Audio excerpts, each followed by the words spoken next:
And good evening, or good morning, or good afternoon. In the digital age, it doesn't matter anymore. March 8, 2016, the Historical Commission is now called to order. And we will start with minutes of the February meeting. February 9.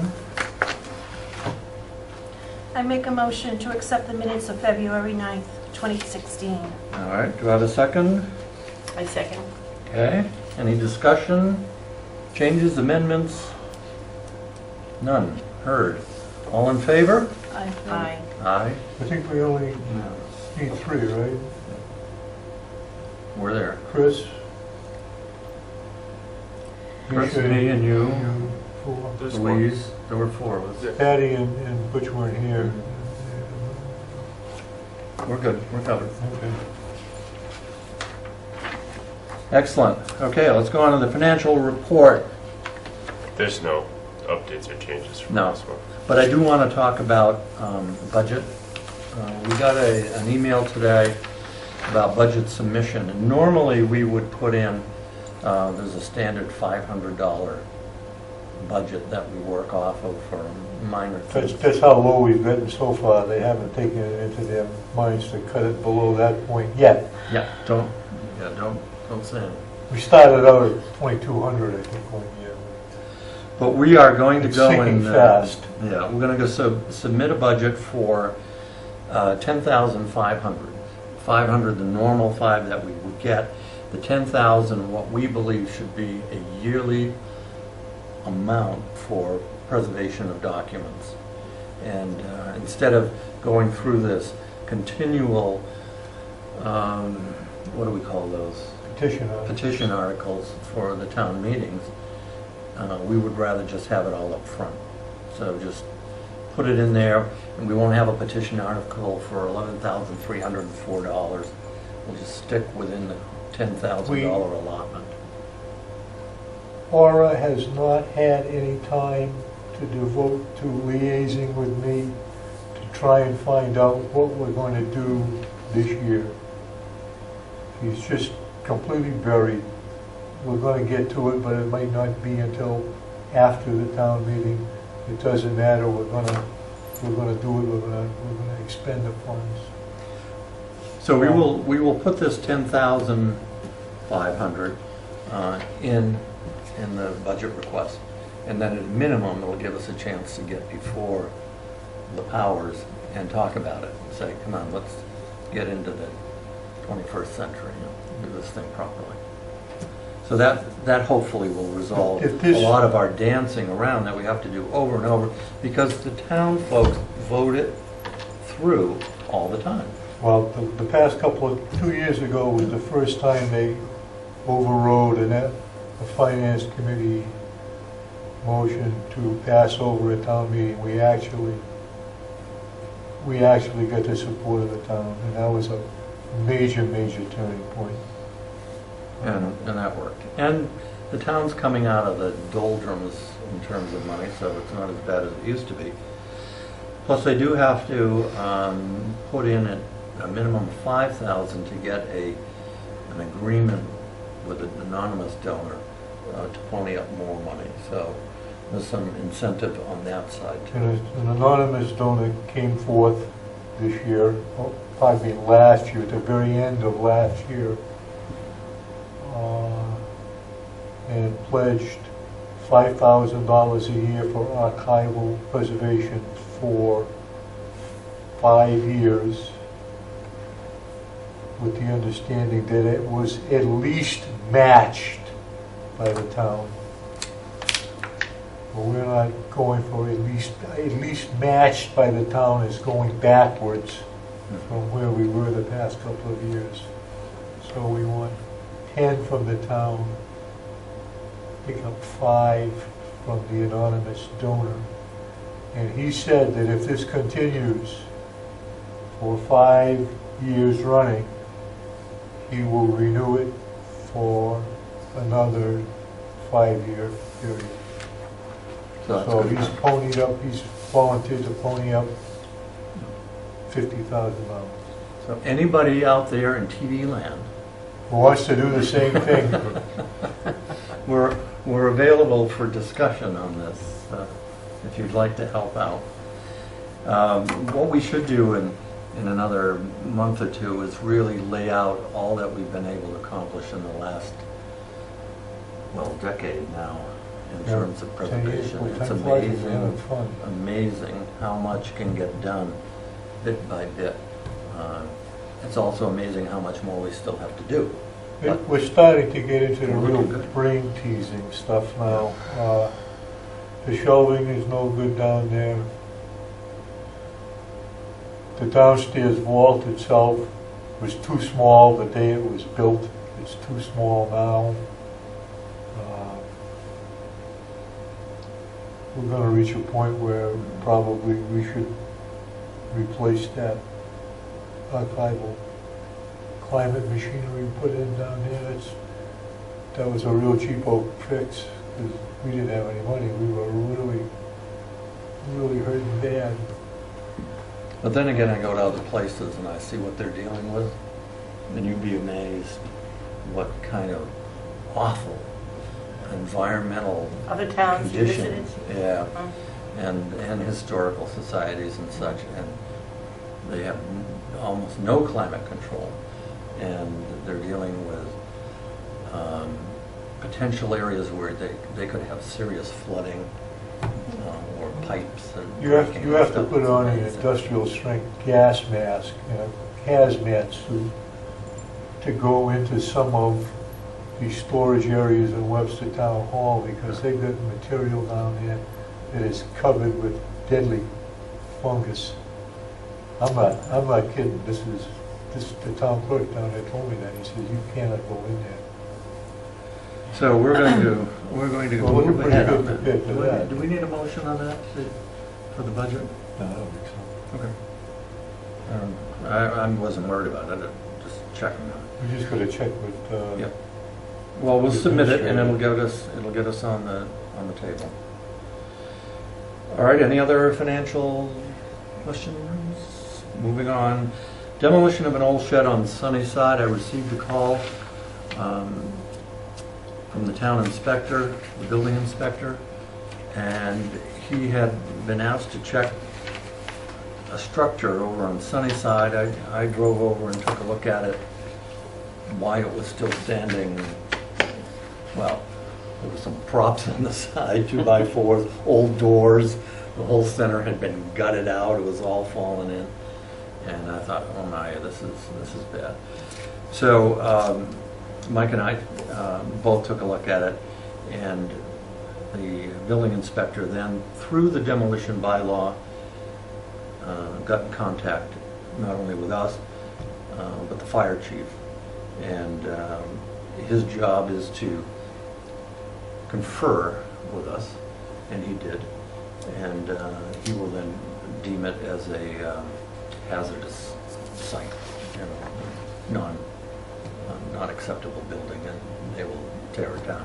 There wasn't anything there that was exciting, historically or anything, but he's been exceptionally good about checking with us. Hooray! So that we make sure that we're doing it all. according to Nelson, this fellow has to come in now and put in the paperwork for a demolition, and it would go right through without a hearing.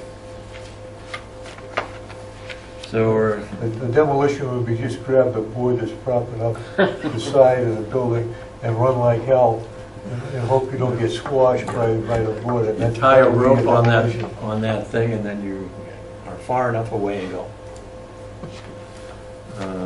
It was, I didn't understand how it was still standing there. But, so that, we took care of that one. That was good. Historic District progress. Mike and I met again with Phil Warbess. We're at the final dotting of the i's practically on the piece that'll be submitted to It was the second the meeting, state. right? Second time we've met with him.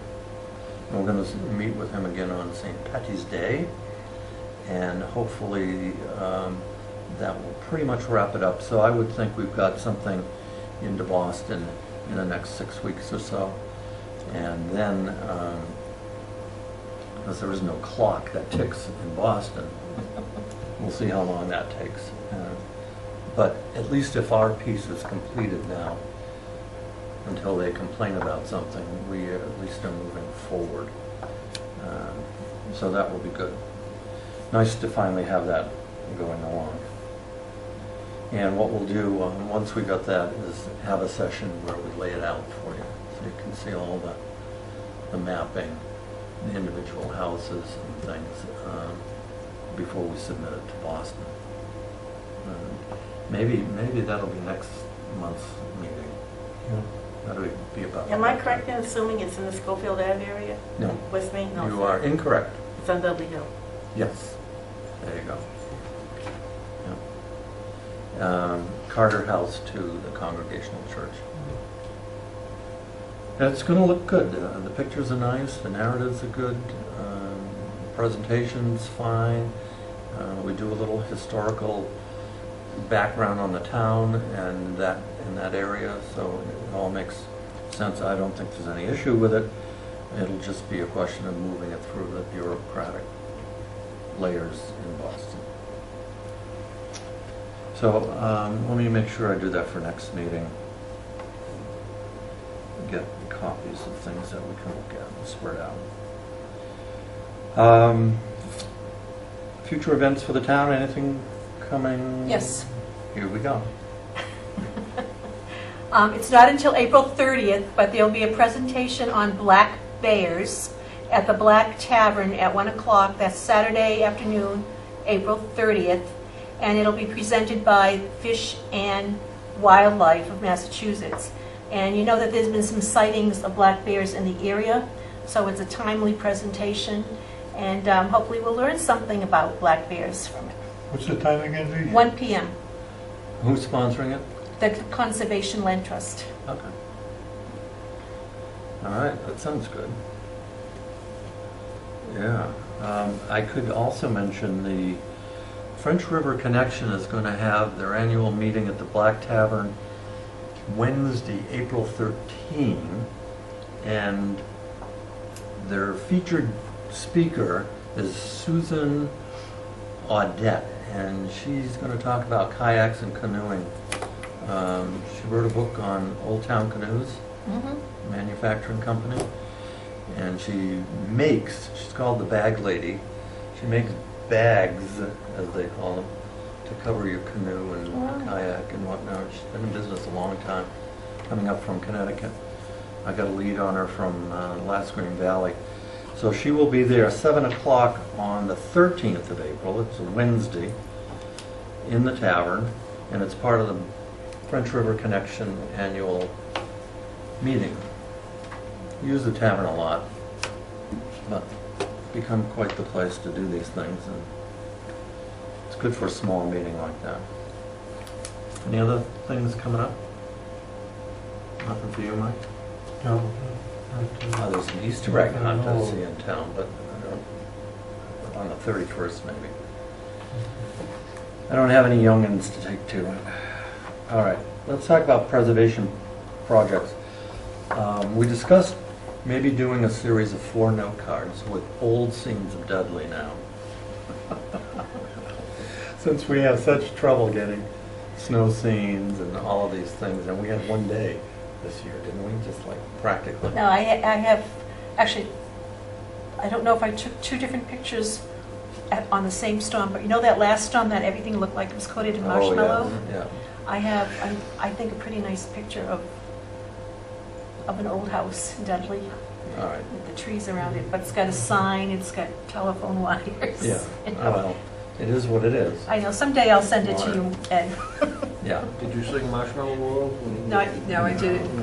But I thought about it. Well, we've got some scenes, old houses, and Mike actually flipped me some more that he and Linda have on, like a parade in Dudley, which was nice. You know, it's different when you can get people in it, and sense it was a parade of wagons. So what do you think the circa was on it? 1920? I thought it The was one that was by the Venus 1911. house? Yeah. But 1913, 1914. 1913. That was really nice, Yeah. really nice It picture. was the 4th of July one, wasn't it, Mike? Or Yeah, one of them was, One was a anyways, fourth, yeah. and the other one, hard to tell. All the ladies were wearing white. Oh, it was a Yeah. suffragette one. Suffragettes, I think that was 1914. Yeah, Yeah.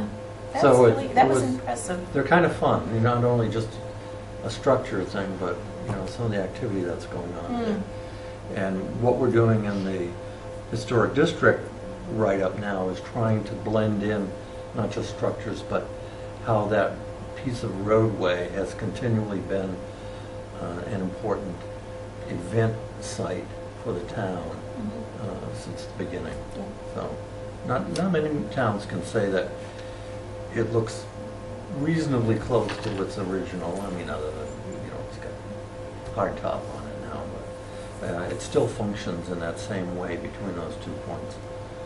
So we'll come up with some pictures and maybe I can get them out to you on email.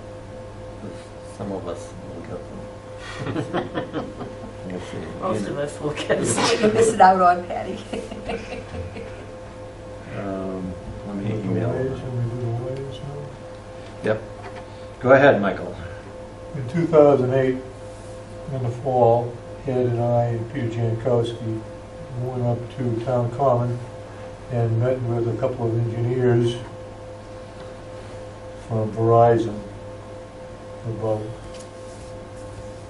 moving the wires that come from the telephone pole on Center Road and go across the Town Common and hit the left-hand corner of the Congregational Church building, and thence they go to a pole in the back section of the open space between the church and the Courier Center.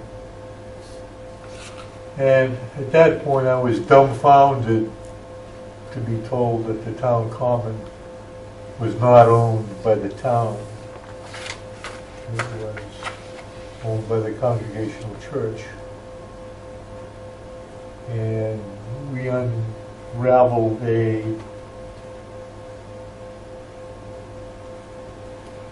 misadventure of the deeds filed at the Registry of Deeds as to who actually owned the building.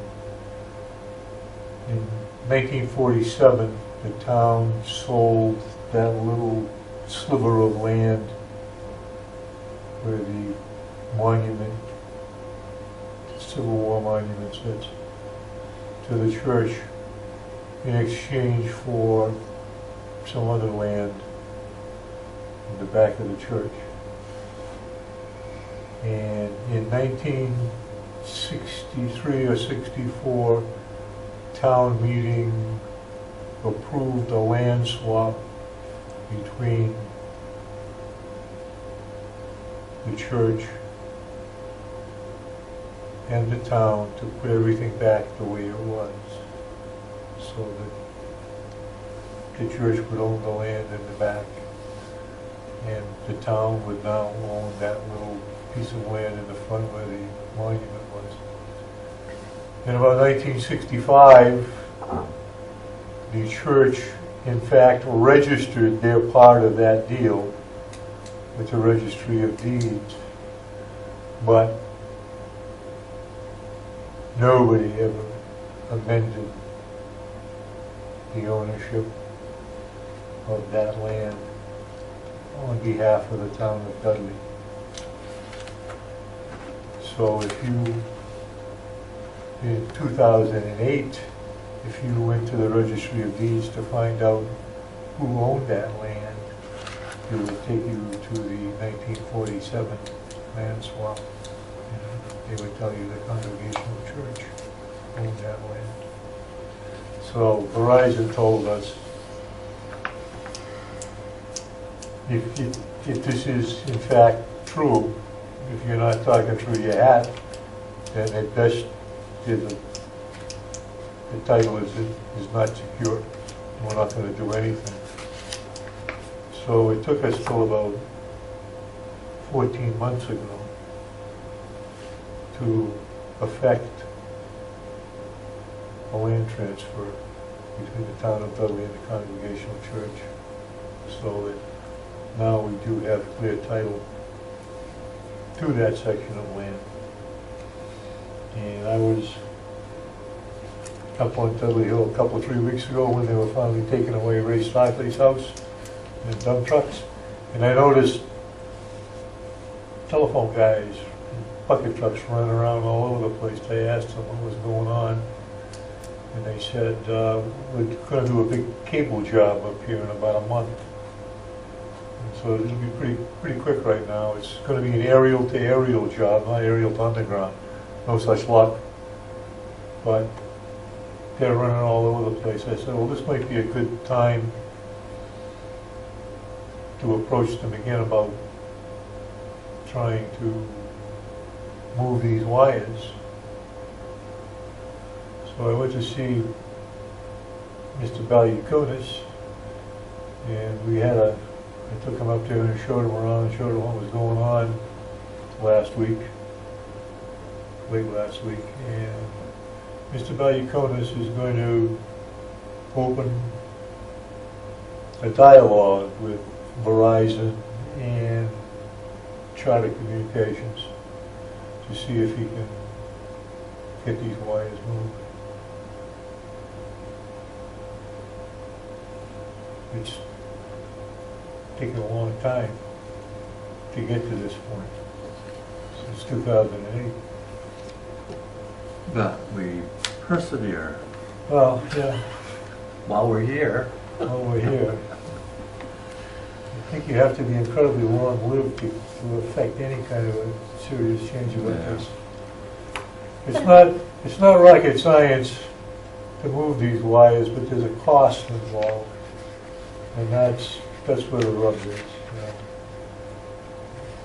The engineers indicated in 2008 that they would charge the church for this.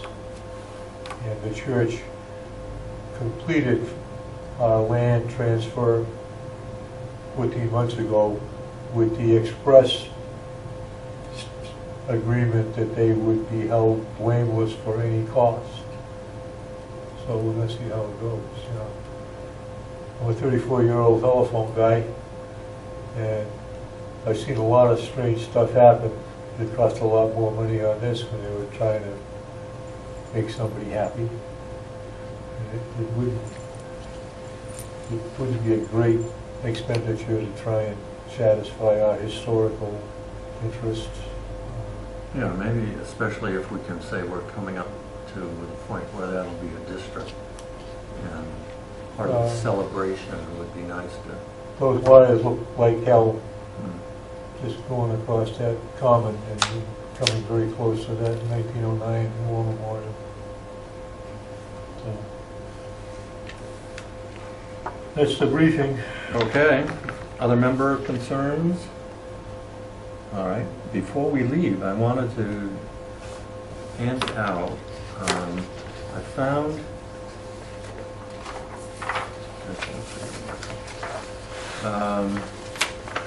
a copy of the Quinnebog Historical Society leaflets. This is volume 1, number 8. Is there any more of these? Short one again. Am I short one? Did I give it to him? I thought I had 1, 2, 3 on this side. I showed up, I screwed you up. No, you didn't. No, it's oh, it's double here. I can feel it. I know it. The guy's questioning me all the time. So I found this the other day. You lucked out. Yeah, for those hard of reading. love it. I did finally figure out how to increase the size on the Xerox. And there's an old word, Xerox, good. Very On the copier. I guess that's acceptable nowadays. So anyway, these lovely little leaflets were produced, and this one covers the settlement of Dudley by Samuel Morris Conant. Paper read before the Quinnebog Historical Society, October 29, 1900. And it brought to mind something, Louise and I had chatted about at some point. So I want to just go over this, and for the folks at home, since they can't read it, I'll read it for them. Samuel here says, I wish to call your particular attention to an historic Indian of Dudley, John Quidamog, who lived upon the side of a bare round hill about 1.5 miles southeast of Dudley Hill, known as Quidamog or Nipmuc Hill. Hutchinson relates that in 1724, a Nipmuc Indian, John Quidamog, went to Boston and was entertained there by gentlemen who counted him a great prodigy. 40 years ago, he had been remarked as an old Indian and must have been 112 years of age, for he constantly affirmed that in the year 1630, upon a message from the English that they were in want of corn soon after their arrival, he went with his father to Boston and carried from his country, this country, 1 1/2 bushels of corn all the way on his back. That then there must have been one cellar begun in Boston, and this somewhere near the Common. Hezekiah Butterworth, a New England storyteller and poet, says that Quidamog must have known William Blackstone. Blackstone was a man of peace and friendly with the Indians, and he planted the first apple trees and rose gardens in Boston before moving to the valley of the river that bears his name, the Blackstone River. Quidamog may have procured seed of Blackstone and may have planted the first apple trees in this locality. Hezekiah Butterworth and I visited Quidamog Hill in June this year. This would be 1900. We discovered halfway up upon the east side, near where the old Indian is supposed to have lived, an ancient apple orchard, whose huge trunks seem to antedate any apple trees I have seen, and these may be the Quidamog apple trees grown from the William Blackstone seed. So I claim for Dudley, through this old peaceful Indian, a distinct and early honor. The new infant, England, lay in her cradle crying for food, with the seas between her and her mother. And it was Quidamog, aided by the fertile soil of Dudley, who quietly stole over the long trail to Boston and put the milk of a new world to her lips. And he said, I suggest the visit to Quidamog Hill and some neighboring Indian graves is an outing for the society in the next apple blossom season. So I was wondering about the location. Now, it says, you know, and you have to take it, it's going east from Dudley Hill, about 1.5 miles south and east. You've got to take into account that around 1926, they radically changed the footprint of that road. From whence to whence? It was going down the hill, what he's talking about. Yeah. It used to go up a ways and then it turned southerly into the woods. And then it came up and probably went back towards where it is now. No idea what you mean, suddenly into the woods You're coming to the east or to the west? You're coming up the hill, yeah. You're coming up the hill from I was going down the hill. Are we past Fabian Road going up, Tufts? Yeah. going up from the Chinese restaurant. Okay, yeah. Relax. Yeah. So coming You up. go up the hill and then the old road would go south. It would go in a southeasterly direction. So toward So Wheelock. it wasn't the same road. Well, That hill was somewhere in those woods behind Lions Road. Mike, the Grand Trunk would have crossed the main route. I mean, if the route wasn't there, but it was, some kind of road was there. And I wonder if it would have followed that trail in some way. Because then it scooped down to Lions Road. There was a bridge, remember? Where the Grand Trunk was supposed to have gone on Lions Road. Right, but isn't that cut on Tufts Hill part of the Grand Trunk? Yeah. What I'm saying is maybe it was following the road in some way. It's not unusual for that to have They've happened. So if we took a look at an 18, the Keach map or whatever, would that have no help? I don't think it Because has. they're talking in 1900 here, and he's It would describing. still be more or less the same. It was a notoriously bad road And that's why the state came in and changed it. They rerouted it And what year was that? Do you know when they rerouted? from 1925, Oh, 1926. so after the Grand Trunk. Yeah. Yeah, but the remnants of it was still In there. 1909, they dedicated that memorial on Dudley Hill, and Samuel Conant had a guy by the name of Montague come up from Virginia to be one of the speakers. He was an ex-governor of Virginia, one of the first families of Virginia, blah, blah, blah, blah, a military family. About 3 or 4 years ago, we saw on eBay they were auctioning off a lot of accumulations of records of the Montague family. They were a military family. They fought for the South in the Civil War. They fought in World War I. They fought in the Marine Corps, Vietnam. They were a military family that went right on up, and they were auctioning off a bunch of stuff. And I bought a postcard from the Montague estate of a picture of ancient Indian apple trees, an Indian orchard in Dudley, Massachusetts. And the only way this could have come into the hands of the Montague estate back down in Virginia is if this guy Montague that was here in 1909 grabbed it and took it home with him. I have a picture of this ancient Indian monument, the Indian orchard he's talking about, but all it is a picture of broken down old gigantic trees. Yeah. Kind of close up, there's no way to tell where it is. Well, maybe we can take a look at the old It's- maps and try and figure out. Now, Conant's himself just saying, well, he's saying Hutchinson's saying, or no? He says a lot This more in Conan this is- pamphlet. He says there are houses, there are cellar holes Yeah. around in the vicinity of that orchard, But it wherever that sounds might like be. it's more toward Tufts Hill on the top. Yeah. Yeah, well, who knows now, but Yeah. uh, But are there enough there places were where cellar are holes in trees? that area A that lot of the trees, oldest yeah, I mean, a lot man of in trees. Dudley I'm not as familiar as in Paul is. 1901, or whenever he addressed the Quinnipiac Historical Society, had no idea of what they were, didn't know a thing about them.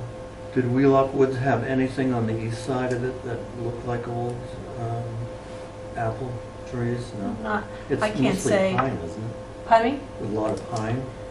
I There's- asked yeah, there's a Paul lot of about this evergreen. years ago when I was Yeah. trying to figure out what was going on. Well, do you remember though I brought in some kind of map? And it looked like Yeah. it was actually up on Center Road, further going up towards the hill. It would have been like it looked to me like it was across from family's old farm, that there were drawings that looked like they would have been apple trees, the way they were set up in a row. Yeah. But that was like when you're going up Center Road towards Nichols, and as you make the curve and then start going up, it would have been in on that area on the right. Yeah. But there's nothing there now that says Hmm. this existed. That's the problem. That became Well, it'd be nice fields if we for- could kind of sort Yeah. a little tighter about where it might be. Mhm. And it's the kind of thing we need to keep tabs on so that when we get to the stage where we're actually making markers and getting them out and around, Yep. we can have a marker in this area. It would be nice if we could find a before and after map of the 1925 or 26 road Yeah, or change. are there no Right. 1800 maps that indicate anything other than I have not seen one. names of people? Or I have not seen one. There's is not a it, lot of. or define the hill as Quittamaug Hill or Nipmuc Hill? Because he's using both names here. I've got one, I That's believe it's good. He's originally using them- 1975, I believe. He's using them in a context that it's Take a look. really old timers were using this stuff. Well, I know. It would just be a fun project. You know, if we can find one, that would be nice. And do DNA on it. We do DNA on But everything. you know, Are all there that, any families in Dudley that have ever been so historically, with historical acumen, that they would keep records? Well, I mean, you know, like one, like you say, there's a military family that Healy Williams Group has a lot of had a historical. lot of pieces that, actually the Williams families held a lot of these, and that they're part of the Healy thing. Oh. And Mosley's, they're all, Mhm. well, and we've got stuff going back quite a ways with them, but you know how it is. There could be things just tucked away yet. Little And- treasures that haven't been Yeah. found yet. But if there's some way to, on a map, to find a designation Nipmuc Hill or Quittamaug Hill, then that might help us, so. Is there still a Quinnebog Historical Society? Or is that defunct? They passed out of existence from Yeah. 1917. There's a Way before your Woodstock, time. Any of our time. but these things are available, does the town own a copy of these? You can buy repros of them now. Yeah, but these were on digital, weren't they? You can get them printed. Some of them are kicking around, and you can find volumes on eBay Yeah. for a lot of money. Or you can go to A Books, and there's an outfit in India that prints all this stuff. But they're interesting when we run into them. 'Cause There are three Oh, I of think them. they're fascinating. Yeah. Where did you find that one? This one used to be Esther Costa's copy.